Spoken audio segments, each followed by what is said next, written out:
Општините се соочуваат со големи проблеми во функционирањето, а експертски тим работи за отстранување на слабостите во законот за локална самоуправа. Во прва фаза да ги дигитализираме локалните услуги кои што се однесуваат од општината кон граѓаните, а секако во втора фаза и да ги дигитализираме процесите во рамки на функционирањето на процесите во рамки на локалните самоуправи.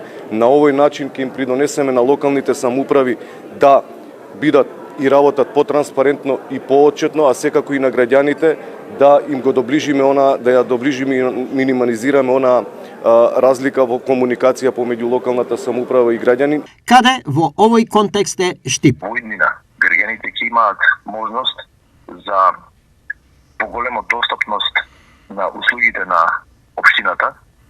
Општината ќе има поголема транспарентност, намалување на трошоците, зголемување на функционалноста, затоа што услугите кои што се дават кон граѓаните и целата комуникација која што ја имаме со граѓаните може да се одвива по електронски пат преку дигиталната платформа која што нуди можност граѓаните да поднесуваат прашалници, да онлайн вршат плаќање, да добиваат услуги, образци, да поднесуваат одредени барања, но исто така и да вршат контрола на предметите поврзани со работењето на општината.